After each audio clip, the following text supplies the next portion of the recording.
존경하는 국민 여러분, 독립유공자와 유가족 여러분, 해외 동포 여러분, 광복 76주년을 맞은 오늘 마침내 홍범도 장군의 유해가 고국에 도착합니다. 홍범도 장군은 역사적인 봉오동 전투와 청산리 전투를 승리로 이끈 대한독립군 사령관이었으며 뒷날 카자흐스탄 고려인 동포들의 정신적 지주가 되었습니다. 장군의 유해를 봉안하기 위한 우리 정부의 외교적 노력이 결실을 맺게 되어 매우 기쁩니다. 물심양면으로 협력해 주신 토카예프 카자흐스탄 대통령과 고려인 동포들께 깊이 감사드립니다. 강복 직후인 1946년 윤봉길 의사와 이봉창 의사를 시작으로 오늘 홍범도 장군까지 애국지사 144분의 유해가 고향 산천으로 돌아왔습니다. 독립영웅들을 조국으로 모시는 일을 국가와 후대들이 마땅히 해야 할 책무이자 영광으로 여기며 끝까지 최선을 다하겠습니다. 우리 선열들은 어떤 어려움 속에서도 자주 독립의 꿈을 잃지 않았고 어디서든 삶의 터전을 일구며 독립운동을 펼쳤습니다. 그 강인한 의지가 후대에 이어져 지금도 국난 극복에 힘이 되고 있습니다. 선열들과 독립유공자, 유가족들께 깊은 존경과 감사 인사를 드립니다. 국민 여러분, 오늘 기념식이 열리는 문화역 서울 284는 일제강점기 아픔과 눈물의 장소였습니다. 우리 땅에서 생산된 물자들이 수탈되어 이곳에서 실려나갔습니다. 고난의 길을 떠나는 독립기사들과 땅을 잃은 농민들이 이곳에서 조국과 이별했고 꽃다운 젊음을 뒤로하고 전쟁터로 끌려가는 학도병들과 가족들이 이곳에서 눈물을 흘렸습니다. 그러나 광복과 함께 역과 광장은 꿈과 희망의 공간이 되었습니다. 만주와 연해주에서 출발한 기차에는 고향으로 돌아오는 사람들로 가득했습니다. 부산, 인천, 군산을 비롯한 항구 도시들도 희망에 찬 귀양면으로 북적이었습니다. 광복의 감격과 그날의 희망은 지금도 우리의 미래입니다. 모두가 새로운 나라를 세우자는 꿈으로 가슴이 벅찼습니다. 아버지, 어머니는 자식들을 가르치는 데 힘을 쏟았습니다. 전국 145만 명이었던 초중고 학생이 해방 후 불과 2년 만에 235만 명으로 60% 이상 증가했습니다. 뜨거운 교육열로 의무교육이 시작되었고 우수한 인재들이 대한민국 성장 동력이 되었습니다. 농산물 생산도 크게 증가했습니다.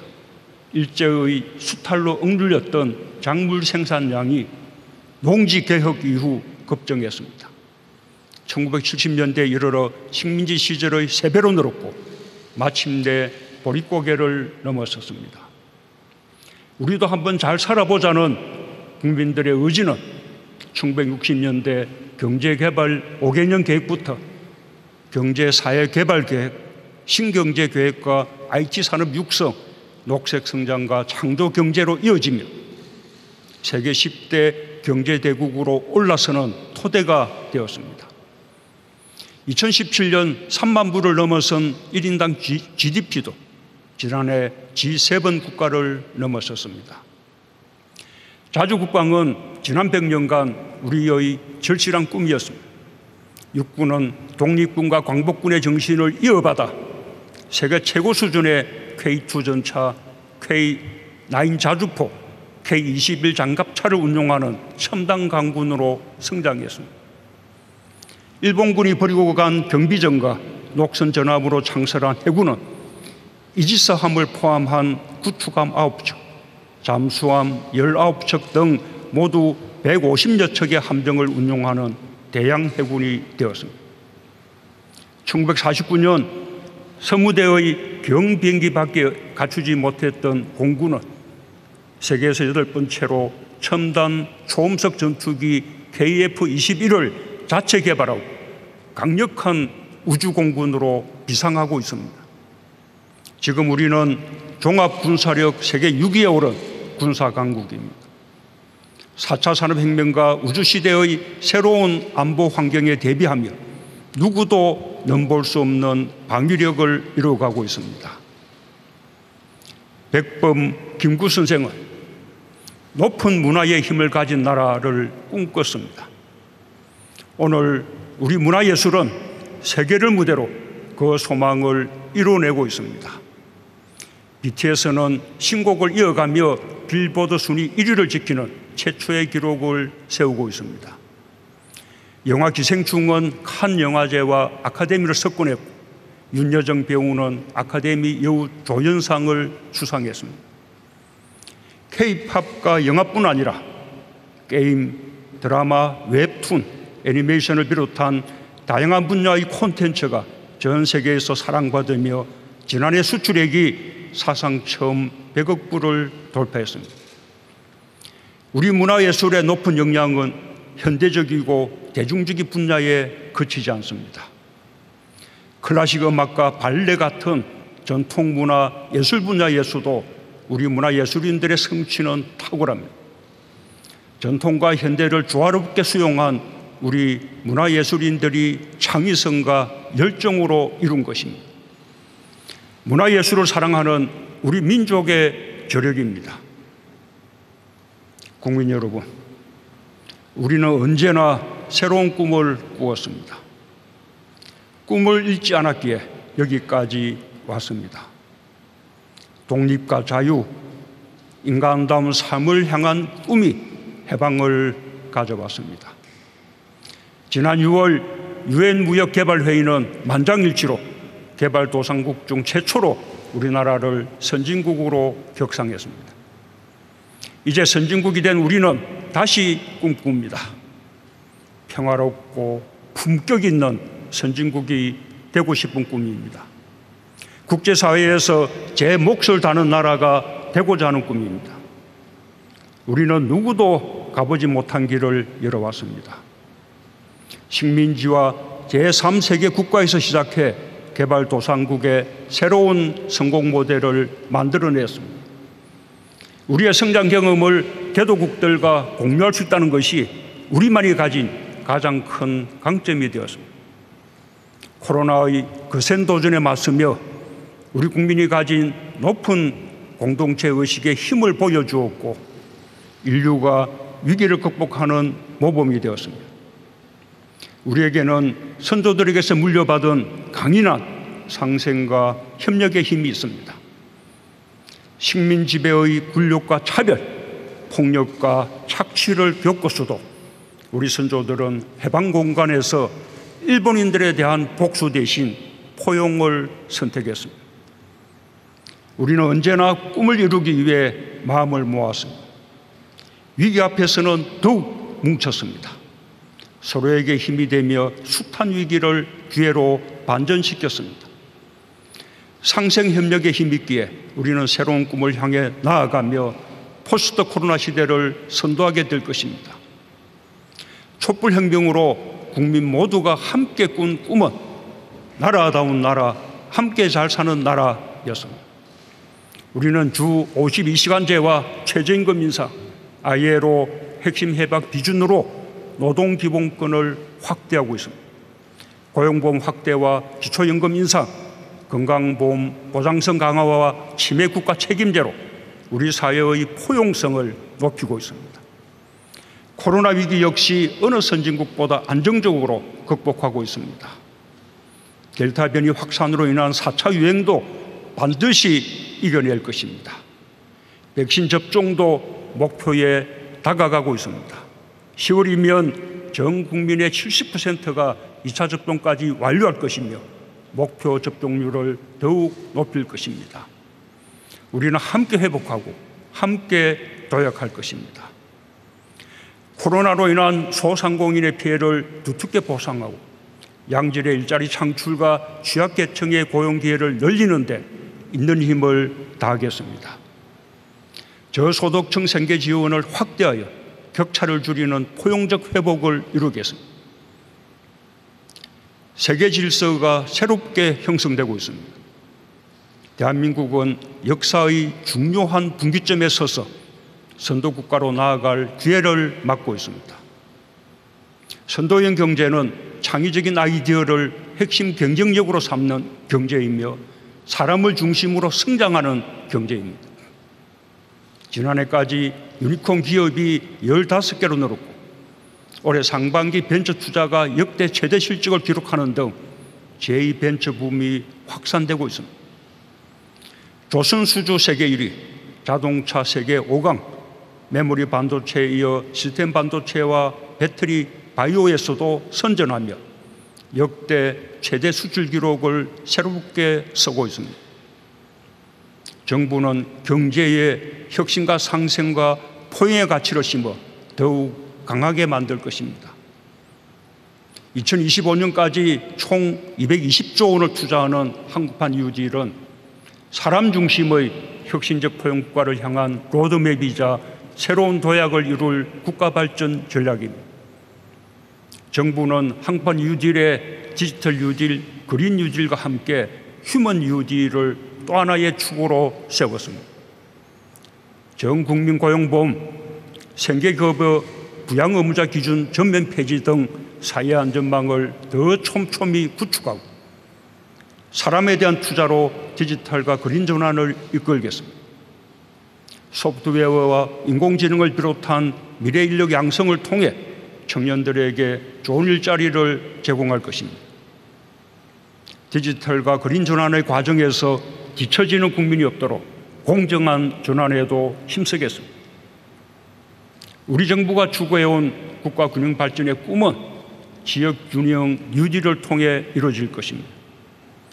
지방재정 분권을 더욱 강화하고 동남권 메가시티 같은 초강력 협력 모델의 성공과 확산을 통해 수도권 집중 추세를 반전시켜야 합니다.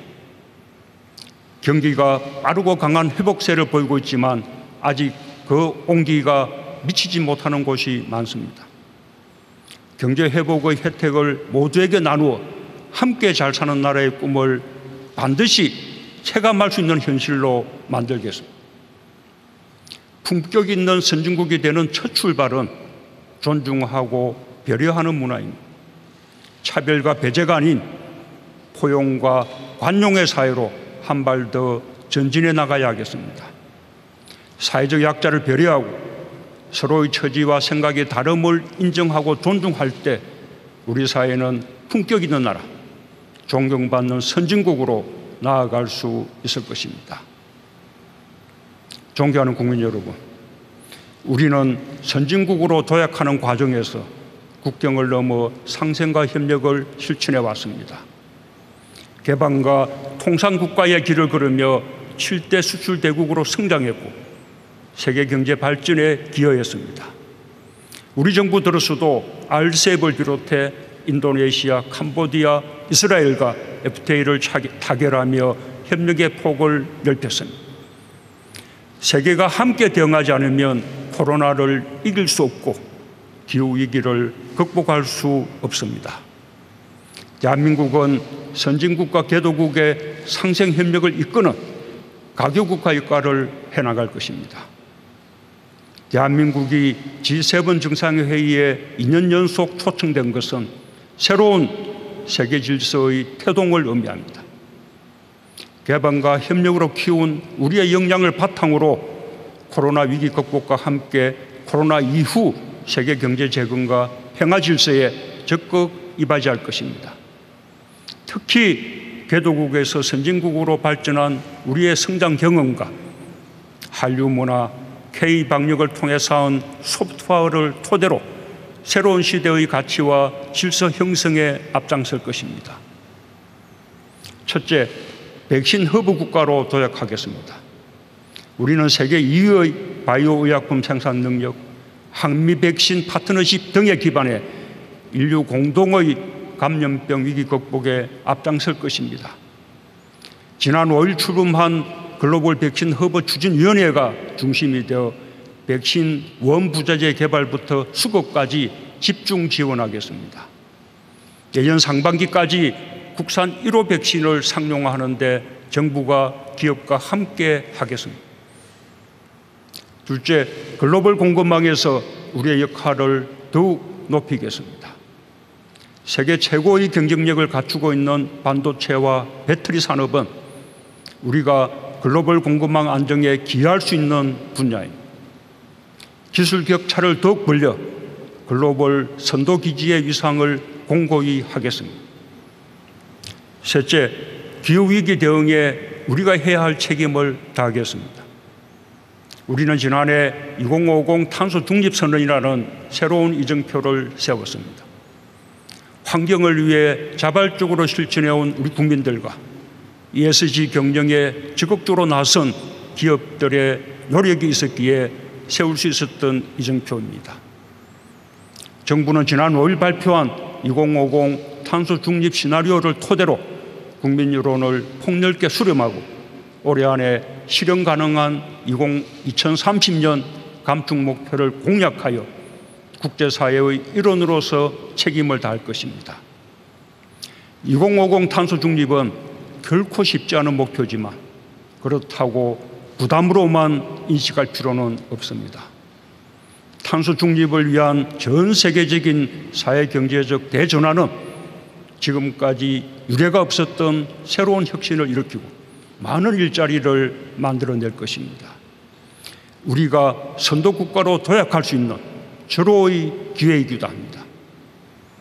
정부는 친환경차와 배터리, 수소경제를 미래성장 동력으로 키워왔고 석탄 발전을 줄이면서 태양광, 해상풍력과 같은 신재생 에너지를 확충하고 있습니다. 우리가 앞서가고 있는 분야를 중심으로 선도적으로 저탄소 경제 전환을 추진해 갈 것입니다. 국제적인 연대와 협력의 폭도 넓혀가겠습니다. 특히 석탄 화력 발전 의존도가 큰 개발도상국들의 에너지 전환을 돕고 우리의 거린 유질 경험과 녹색 기술을 공유하겠습니다. 존경하는 국민 여러분, 해방 다음 날인 1945년 8월 16일 민족의 지도자 안재홍 선생은 3천만 동포에게 드리는 방송 연설을 했습니다. 조선건국준비위원회 부위원장이었던 선생은 패전한 일본과 해방된 한국이 동등하고 호혜적인 관계로 나아가자고 제안했습니다. 식민지 민족의 피해의식을 뛰어넘는 참으로 담대하고 포용적인 역사의식이 아닐 수 없습니다. 해방으로 민족의식이 최고로 고양된 때였지만 우리는 폐쇄적이거나 적대적인 민족주의로 흐르지 않았습니다. 아시아를 넘어 세계 평화와 인류의 행복을 추구하는 것은 3.1 독립운동의 정신입니다. 대한민국 임시정부와 해방된 국민들이 실천해온 위대한 건국의 정신입니다. 대한민국은 한결같이 그 정신을 지켜왔습니다. 한일 양국은 국교 정상화 이후 오랫동안 민주주의와 시장경제라는 공통의 가치를 기반으로 분업과 협력을 통한 경제성장을 함께 이룰 수 있었습니다. 앞으로도 양국이 함께 가야 할 방향입니다. 우리 정부는 양국 현안은 물론 코로나와 기후위기 등 세계가 직면한 위협에 공동 대응하기 위한 대화의 문을 항상 열어두고 있습니다. 바로잡아야 할 역사 문제에 대해서는 국제사회의 보편적인 가치와 기준에 맞는 행동과 실천으로 해결해 나갈 것입니다. 한일 양국이 지혜를 모아 어려움을 함께 극복해 나가며 이웃나라다운 협력의 모범을 보여주게 되길 기대합니다. 올해는 남북이 유엔에 동시 가입한 지 30년이 되는 해입니다. 그 1년 전인 1990년 동독과 서독은 45년의 분단을 끝내고 통일을 이뤘습니다. 동독과 서독은 신의와 선의를 주고받으며 신뢰를 쌓았고 보편주의, 다원주의, 공정공정을 추구하는 독일 모델을 만들었습니다. 또한 과거에 대한 진정성 있는 반성으로 통일에 대한 주변국들의 우려를 극복하며 세계의 보편적 가치와 기준을 이끌어가는 EU의 선도국이 되었습니다. 우리에게 분단은 성장과 번영의 가장 큰 걸림돌인 동시에 항구적 평화를 가로막는 강고한 장벽입니다. 우리도 이 장벽을 걷어낼 수 있습니다. 비록 통일에는 더 많은 시간이 걸릴지라도 남북이 공존하며 한반도 비핵화와 항구적 평화를 통해 동북아시아 전체의 번영에 기여하는 한반도 모델을 만들어낼 수 있습니다. 동북아 방역보건협력체는 지금 정보 공유와 의료 방역 물품 공동 비축, 코로나 대응 인력 공동 훈련 등 협력 사업을 논의하고 있습니다. 코로나의 위협이 결코 일시적이지 않다는 것이 분명해진 지금 그 중요성은 더욱 커졌다고 할 수 있습니다. 협력을 확대해 나가면서 동아시아 생명 공동체의 일원인 북한도 함께 참여할 수 있도록 노력하겠습니다. 한반도의 평화를 공고하게 제도화하는 것이야말로 남과 북 모두에게 큰 이익이 됩니다. 특히 대한민국이 이른바 코리아 디스카운트를 떨쳐내고 사실상의 섬나라에서 벗어나 대륙으로 연결될 때 누릴 수 있는 이익은 막대합니다. 우리가 지치지 않고 끊임없이 한반도 평화를 꿈꾼다면 우리의 상상력은 한반도를 넘어 유라시아를 넘나들 것입니다. 화해와 협력의 노력을 거치지 않는다면 강고한 장벽은 마침내 허물어지고 우리가 상상하는 이상의 새로운 희망과 번영이 시작될 것입니다. 존경하는 국민 여러분, 독립유공자와 유가족 여러분, 해외 동포 여러분, 우리는 식민지와 전쟁의 폐허 속에서도 더 나은 미래를 향한 열정과 꿈을 간직했습니다. 보란듯이 발전한 나라, 나와 이웃이 함께 잘 사는 나라, 분단을 극복하고 평화를 지향하는 나라를 향해 걸어왔습니다. 외국에 나가게 되면 누구나 느끼게 되지만 우리는 우리 스스로 생각하는 것보다 훨씬 높은 평가를 받고 있습니다. 국제사회는 경제와 방역, 민주주의와 문화예술을 비롯한 많은 분야에서 대한민국에서 보여주는 역량과 성취에 놀라워하고 있습니다. 우리는 지난날의 대한민국이 아닙니다. 우리 스스로 자부심을 가지고 새로운 꿈을 꿀 차례입니다. 그 꿈을 향해 국민 모두가 함께 나아가길 바랍니다. 자유와 평화를 향한 강인한 의지와 공동체를 위한 헌신, 연대와 협력의 위대한 유산을 물려주신 선열들께 마음을 다해 존경을 바칩니다. 감사합니다. 대통령님 말씀 감사합니다.